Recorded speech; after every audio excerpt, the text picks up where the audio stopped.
Thank you to my colleague from Arkansas, and thank you, Mr. Speaker. 2 weeks ago, I was in Israel with Chairman McCall and Ranking Member Meeks and a bipartisan delegation, and we met with Prime Minister Netanyahu and watched a 21-minute unedited raw footage of the October 7th terrorist attack, and watched Hamas terrorists indiscriminately kill women, children, babies. Watch them take innocent civilians hostage, including Doron Katz Asher and her two daughters, Raz and Aviv. Doron's uncle is a constituent of mine in the 17th Congressional District of New York. We met with families of the hostages, including the brother of Emily Hand. I sat next to him as he tearfully told his sister's story, bringing the rest of us to tears as he talked about the fact that his 8-year-old sister would spend her 9th birthday, the Friday after our meeting, alone, held captive by Hamas terrorists.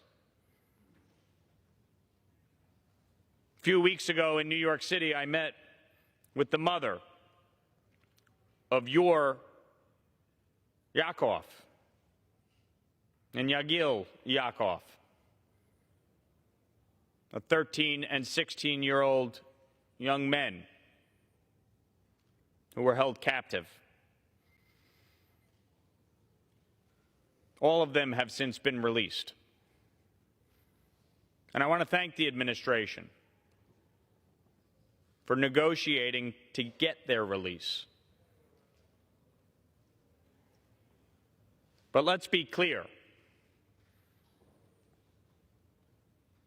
Hamas is a vile, barbaric, terrorist organization. We hear members calling for a ceasefire. There was a ceasefire on October 6th. And in fact, there have been 8 ceasefires in 15 years, each time violated by Hamas.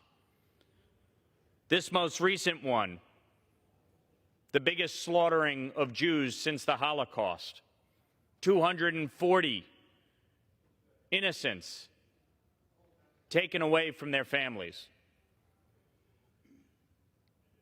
And so while they are releasing hostages, it's not enough.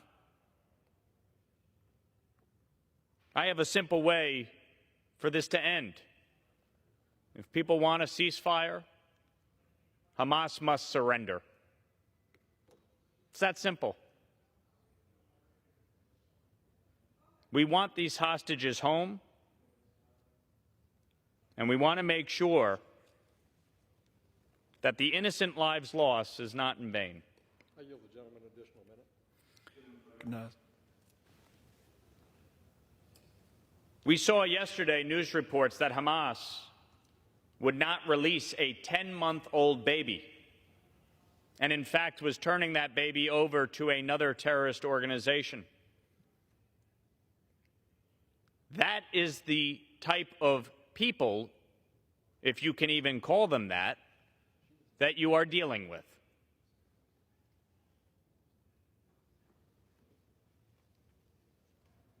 The United States must do everything it can to stand by its greatest ally in the Middle East and indeed across the world, the State of Israel. And we will vote on a resolution that makes it clear not only does Israel have a right to exist, they have a right to defend themselves, and the only way that this ends peacefully is for Hamas to surrender. I yield back.